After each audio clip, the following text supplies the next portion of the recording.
Welcome to Living Stones, a profile of those who are helping build this spiritual house. Now, another living stone.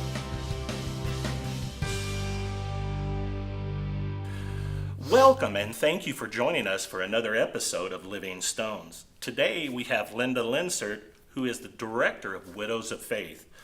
Linda, could you share with us a little bit about the ministry of Widows of Faith? Sure. Widows of Faith is a group of ladies, they're widows who have lost their husbands through death, and it is a faith-based ministry. Okay. We operate in a non-professional capacity, and it's a support group for the widows as they navigate through the journey of widowhood. Why is this ministry important? Well, it's important because we live in a very grief-avoidant culture. People are not talking about it, and there's very little support for widows. And with 12 million widows in the United States, I think it's a really important issue to talk about. There's a lot of stigma yet associated with widowhood and widowers. And the word you hear most frequently from them, this group of ladies, is they feel isolated because that's why it's so important to talk about it, because they need the support. Okay. Linda, why is this ministry important to you?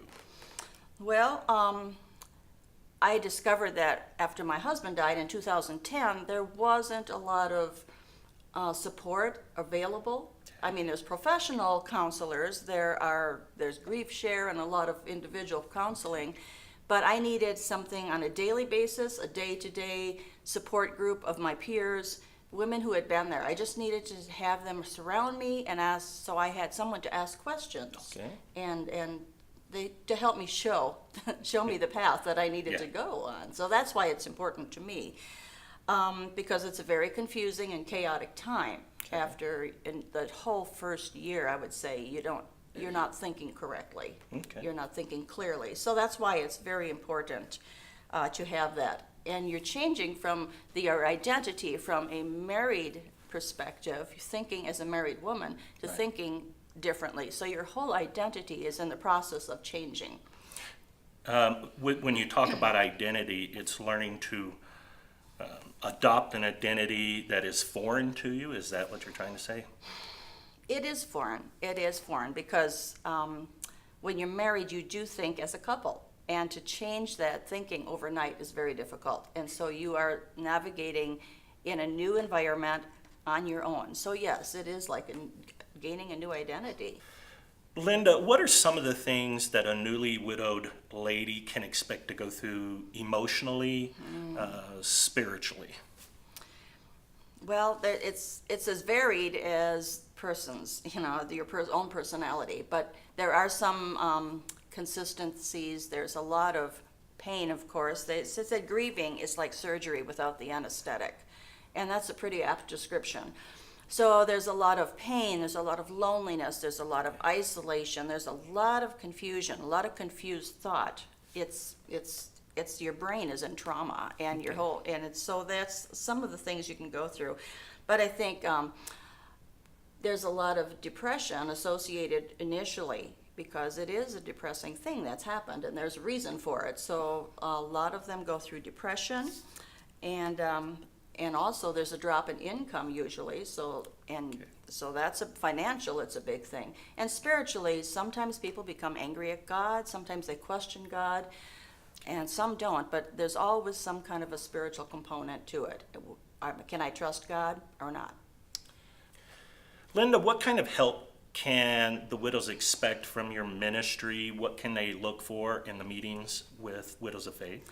Well, there's a lot that they can expect from us, and it's a safe environment. First of all, that's what I want to say, because it's not safe to speak of these things in our culture, because most people are not talking about it, and fewer than 1% of churches have any kind of ministry, organized ministry to widows. So what they can expect when they come is a group of ladies who understands what they're going through. They can expect friendships and to be made, because when you're in the situation that you're in and someone else has already been through it, it forms a bond. They can a safe place to share without being judged, and we can cry openly, we can share openly, and it's amazing how often there's laughter too. You wouldn't expect that at a grief group, but there really is. It gives us a voice and it empowers them as a group, whereas you wouldn't have that voice as an individual. Linda, is Widows of Faith just a support meeting, or are you involved in other activities, ministry opportunities? We do. We try to do outreach. We've helped Vision Beyond Borders. We've gone out to their warehouse, and we're currently starting another activity with them.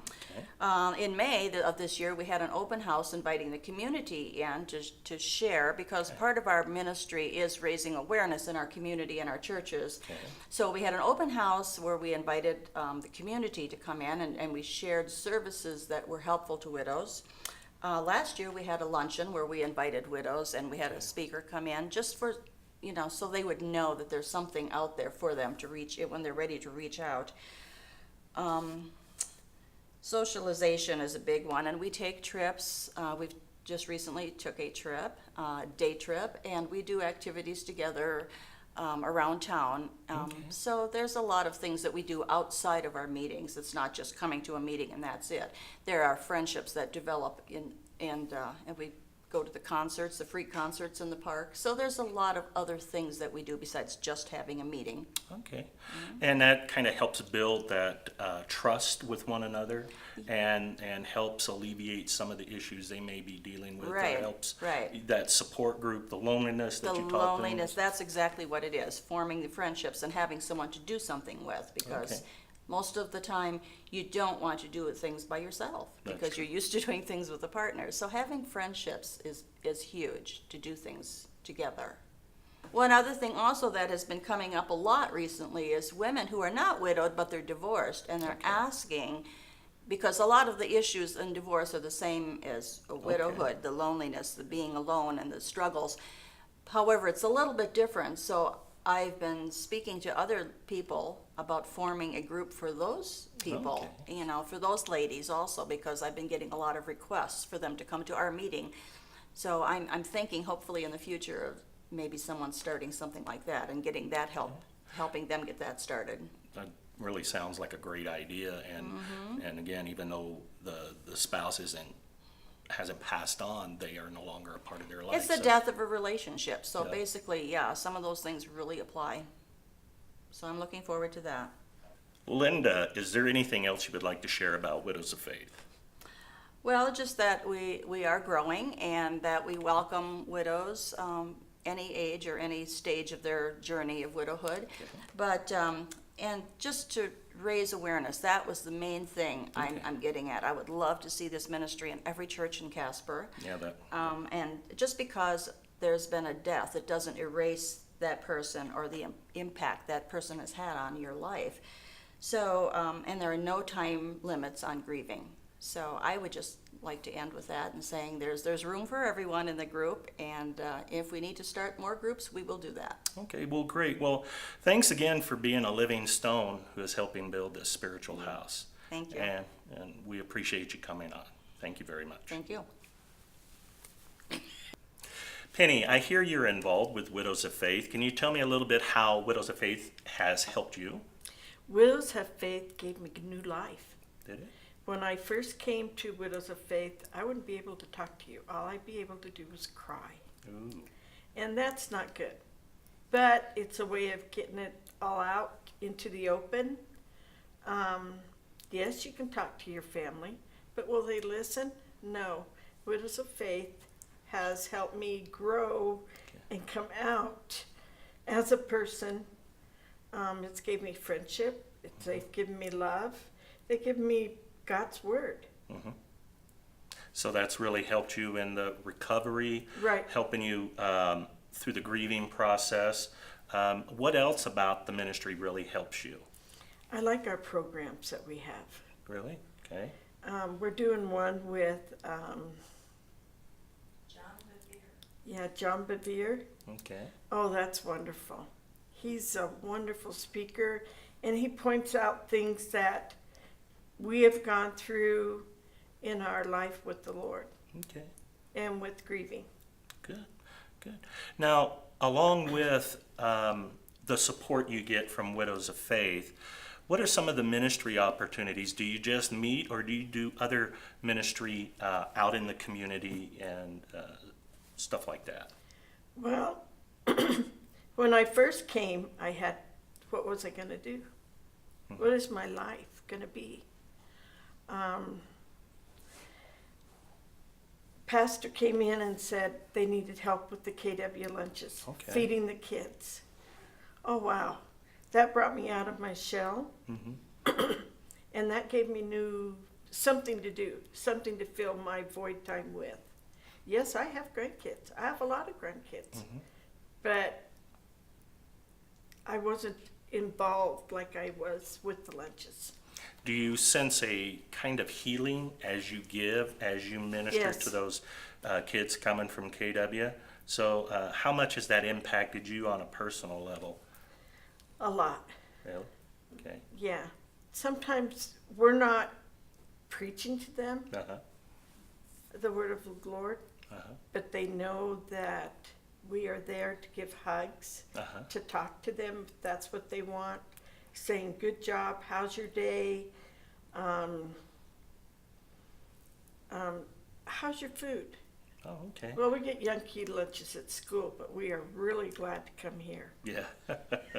Yeah, I've heard The their food. food is good. Yeah, I know the food's good. I've showed up to help a couple of times and have enjoyed the food myself. Oh, yeah. And so Penny, these are things that, someone before they're widowed, their husband may be taking care of them, taking care of these issues, but when they're gone, it's not something, like the plumbing or the electrical or the heating or the air conditioning. And what you're saying is Widows of Faith and Linda have numbers you can call. Is Right. that correct? Right. When my husband died, like I said, I was in Florida. I went brain dead. I couldn't think of what to do, how to do. Do I move my right hand? Do I move my left hand? What do I do? Okay.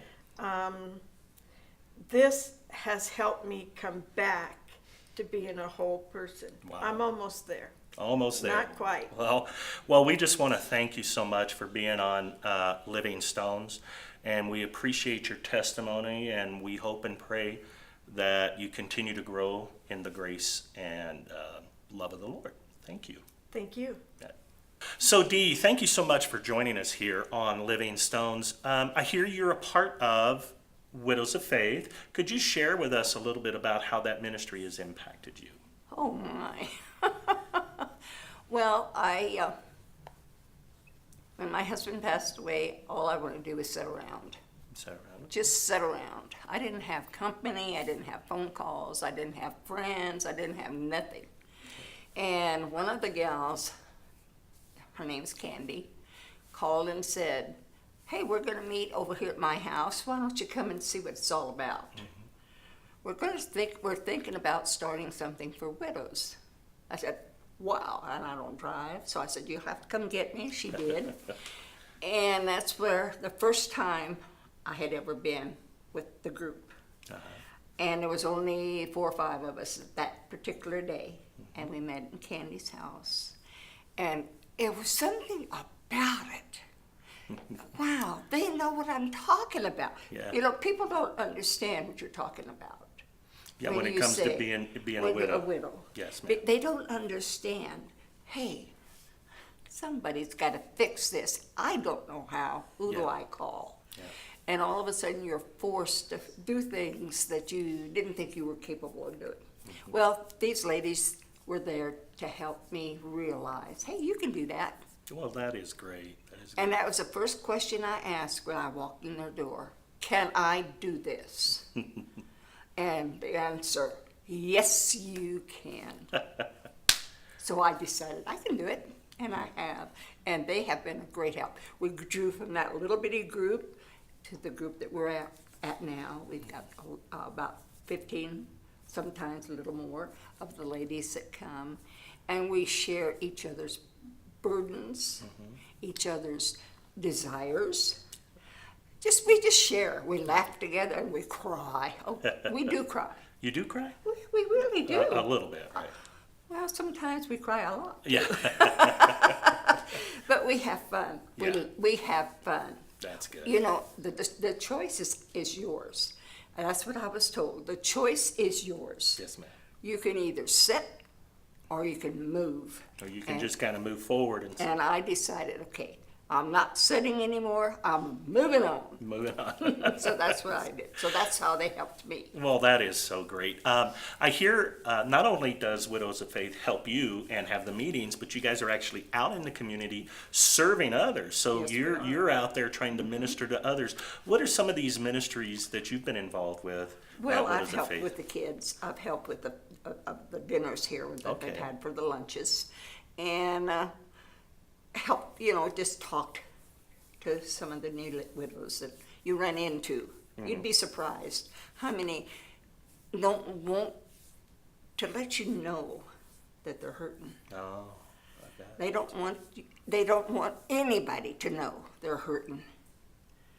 And just to know, hey, I've been there, I know what you're going through. All right. Is there anything else you'd like to share about Widows of Faith? Is there something, Oh, you know, we- like if someone's watching that's a new widow who, like you said, is holding on to that pain and is afraid to let somebody know, what could you share with them that would help them come into the group? Well, all I can do is say what it did for me. And what it did for me was taught me I can do anything through Christ that strengthens me. And so this is what you share. Amen. You share it with whoever. They don't even have to be widows. That's amazing. That's amazing. And I just want to thank you, Dee, for coming on Living Stones. You're clearly an example of a living stone that's helping build this spiritual house. Thank you very much. Well, I want to tell you too.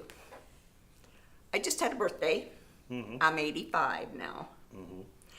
And my girls all gathered around me.